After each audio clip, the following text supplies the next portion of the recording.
everybody. In this video, we're going to talk about photosynthesis. This is our final exam review part 2, so let's get started. First off, we are taking a look at something called pigments. When you look at plants, a lot of them are green. It's green because of the pigment with the color reflecting into your eyes. But for the plant's sake, more importantly, in addition to the color, the pigment is able to absorb the energy from sunlight, as you can see on the screen. So the main pigment for a lot of plants is chlorophyll.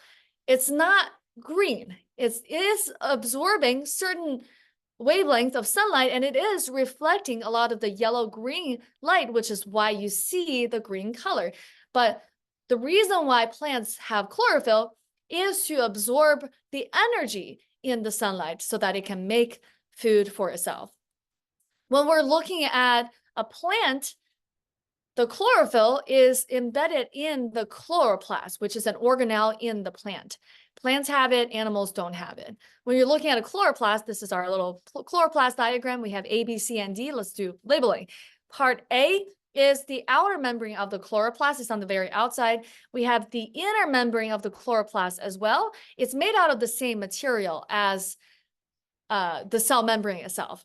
And then we also have C, which is the stroma. It's a liquid environment inside the chloroplast. It has all different kinds of chemicals and allows a lot of the reactions to happen to allow photosynthesis to take place inside the chloroplast and in the plant cell. Part D is the thylakoid. So if you look at one little pancake stack, not the stack, just one little pancake, that's a thylakoid. If you look at the whole stack, that will be called grana or granum, which is one stack. Either way, thylakoid is really important, and the entire chloroplast is also very important for the photosynthesis process. On the right side, a little corner, you can see we have a sunlight, we have a chloroplast angel, and we have the angel making glucose. This is from the amoeba sister. So when a plant absorbs the sunlight energy and when the chloroplast in the plant absorbs that energy, it's able to turn that energy into a chemical called glucose. So we're turning light energy into chemical energy in the form of glucose. Moving on from here, we have the overall reaction of photosynthesis. So the reaction is allowing carbon dioxide to combine with water using the light energy to form glucose and oxygen. So in this case, we're not really using light as a reactant. Light is not a reactant. It's simply the energy that allows carbon dioxide and water to react together and form the very important glucose. Oxygen is actually a byproduct of photosynthesis, which means the plants aren't really making oxygen on purpose. It's simply a product that's made in the process. Plants are really trying to make glucose, and it just happened that oxygen is also made, which is beneficial for a lot of different organisms. So this is the overall reaction of photosynthesis that you should know. Now we're going to break down the overall reactions from the reactants and the products into our answer key, which has questions 11, 12, 13, and 14. So I'm going to talk about in detail. You can pause and take a look at the answer and write it down, or change up your answers as needed. I want to take a look at number 14 more in detail. You're given a workbank on the final exam, and this is a diagram that you might need to be able to fill out. So when we look at photosynthesis, a reaction as a whole, it's really broken down into a light-dependent reaction, where light is directly used in the reaction, and we have the light-independent reaction, where light is not directly used. The light-independent reaction is also called the Calvin cycle. Light-independent is a little misleading in the way that it makes it sound like light is really not needed at all, when in fact light is needed, just not directly. So on the left side, we have our light-dependent reaction. That is the first part of photosynthesis that you need to know. During light-dependent reaction, overall, the process is we're taking in water, right? Why would you need to water your plant, and why would plants die without water? A lot of the plant cells need water, but more importantly, the process of photosynthesis also needs water. So when water is absorbed, it gets used in the thylakoid and in the granum, the whole stack of thylakoid. So this one little circle, one pancake, is called a thylakoid. What's in the thylakoid membrane, so the membrane on the thylakoid, is chlorophyll. And what it can do is to absorb the energy from sunlight and be able to turn that into sugar later on. once again, number 4 is thylakoid. When water is being used during the light-dependent reaction on the left side of the screen, water is actually broken down into oxygen. So we'll talk more about that, but you should know oxygen comes from water and not carbon dioxide. In addition to, why would light-dependent reaction take place? Really, the goal is to make number 6 and 7, which we'll talk about in few seconds. On the right side, we have the light-independent reaction where carbon dioxide is being used to in the stroma, so the liquid environment inside your big thylakoid, and the number 13 is glucose. So sugar is what directly makes the glucose, and as you can see, we have carbon and oxygen over here, and we have carbon and oxygen over here. The carbon in the glucose is directly comes from the carbon dioxide from the atmosphere. Number 6 and 7 are really important because really what the point of the light-dependent reaction is to make ATP and NADPH. ATP is a high energy molecule. As we talk about in review part 1, ATP is the type of energy that your cell can actually use to do all kinds of chemical reactions. And the type of chemical reaction that we're talking about over here is to allow CO2 to combine and eventually make sugar as a product. So ATP supplies that energy. NADPH is another type of high energy molecule. It's a little bit different from ATP. It's actually quite different from ATP, but the overall purpose is the same, is to give energy to allow CO2 to be made into sugar. So you can't just take CO2, make them into sugar, right? That will be way too easy. Sugar is a high energy molecule, so you have to put in the energy from ATP and from, where is this? From ATP, right here, ATP and NADPH.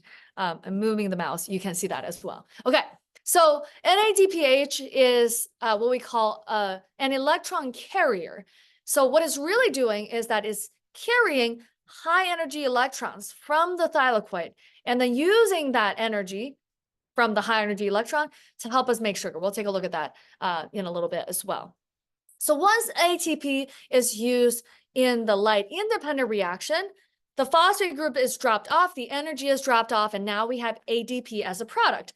The ADP is not just gonna go away. The ADP can then return back to the thylakoid and pick up more energy along the way.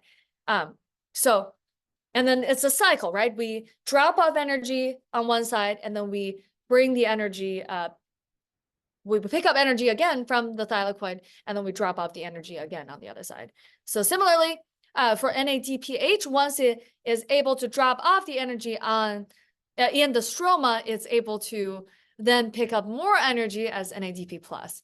And then it will form a NADPH again, drop off energy, NADP+ will pick up more energy as well. I'm pointing all over the place. It's kind of backward for me, so I am fumbling a little bit, but we'll get used to it. It's my first time using the little corner person function of Zoom.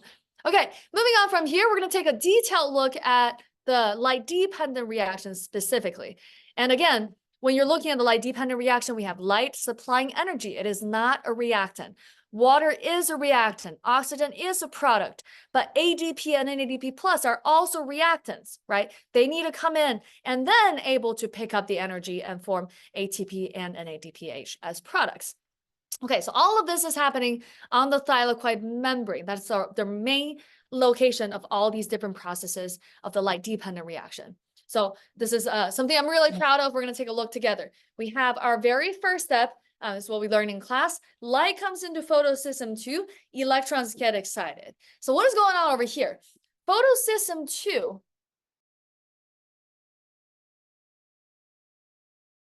again, chlorophyll is what's able to absorb energy from sunlight. Light comes into photosystem 2, so that energy is being absorbed by chlorophyll and then be able to turn into chemical energy. We have electrons in photosystem 2 ready to pick up the energy, and the state of the electron is higher, where it's now more energized. It's not just regular lame little electrons, it is now very excited electrons. It's able to hold on to energy and then do something else with it. But here's the problem. Once the electrons absorb energy is going to move on down the line, down the electron transport chain. So the photosystem 2 is now going to be depleted of the electrons. So there has to be a constant supply of electrons. Just like when you turn on the faucet, right? You're getting that water from somewhere. There has to be a supply of that water. But in this case, actually, it is water. So the next step is water split, electrons go to photosystem 2. So 1, 2, 3, and 4 are all kind of happening at the same time. There wouldn't be any electrons getting excited if there wasn't a supply of electrons. And the supply of the electrons have to go somewhere, right? So all of those are happening at the same time. We're just putting it in this order. But I don't know. It's just the order that we go through. Light comes into photosystem 2, electrons get excited. Water split, electrons go to photosystem 2. So a question that you might encounter is, what is the electron supplier during photosynthesis? And you will say water. Now, when the water splits up, the electrons that are trapped in the chemical bonds of the water, the H2O, is going to allow the release of the into the thylakoid space, and the oxygen is formed as a byproduct. And once again, oxygen is a byproduct, as in the plant is water just as a part of the process, right? But then in return, plants are also able to use oxygen for cell respiration. We're able to use oxygen for cell respiration, but plants are not doing charity work. It's really just trying to harvest the electrons from water. All right, now the electrons are excited. Let's do something with it. The next step is electrons go down the electron transport chain and pump hydrogen from the stroma to the thylakoid space. So what is going on over here? We have all these electrons. They're holding on to the energy. We got to do something with it, right? So the electrons are being passed down these electron carriers in the thylakoid membrane. The electron carriers over here make up the electron transport chain for photosynthesis.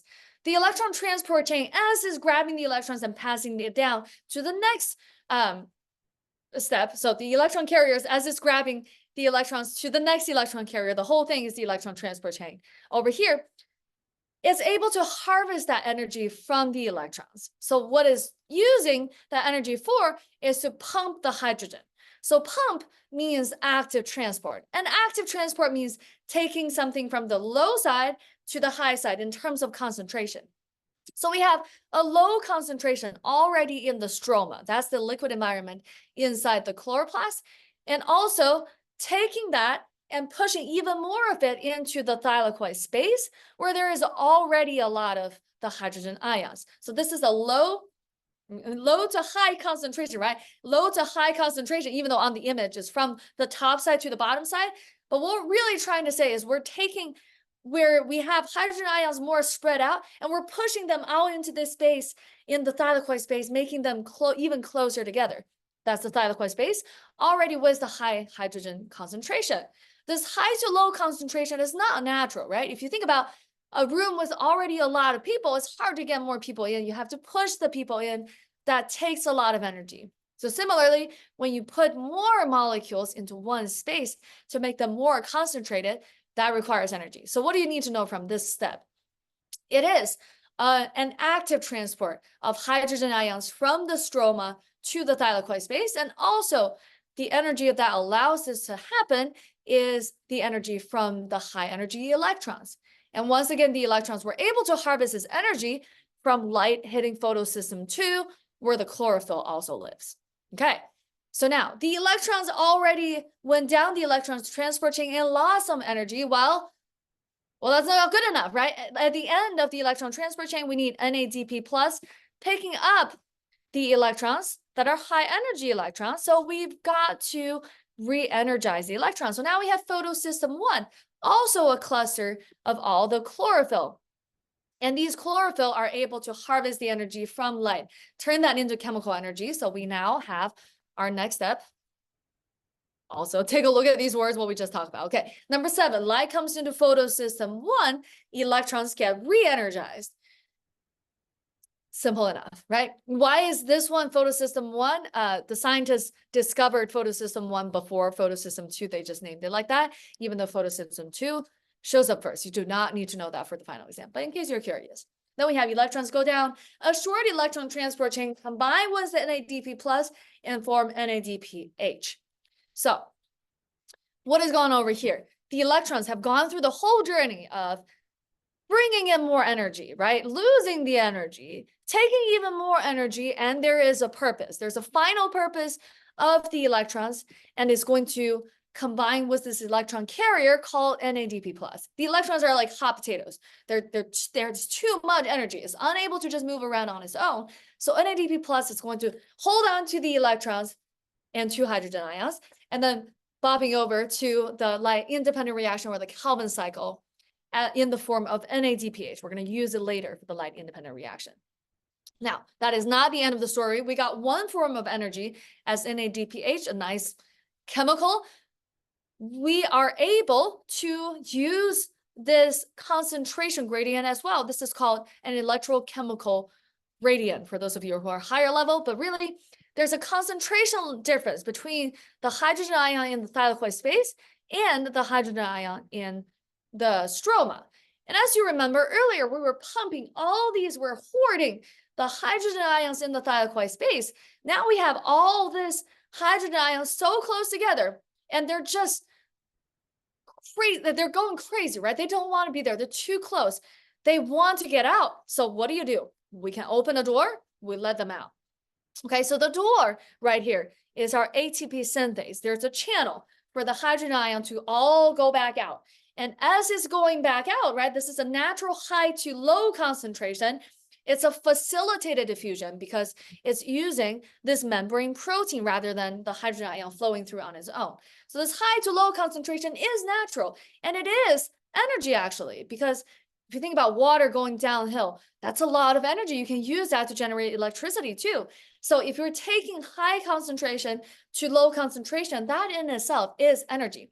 And the ATP synthase, this protein, this membrane protein is able to harvest that energy. So how it works is that the ATP synthase will spin around as the hydrogen ions are flowing through, and then we're going to make ATP out of that energy during that process. So we take ADP, phosphate group, combine the two together, ATP, okay? So one good way for you to remember this whole process is just by repeating it a whole bunch of times. So we're going to repeat it one more time quickly. You're going to do it with me. Light comes into photosystem 2, electrons get excited. Water split, electrons go to photosystem 2. Electrons go down the electron transport chain and pump hydrogen from the stroma to the thylakoid space. Light comes into photosystem 1, electrons get re-excited.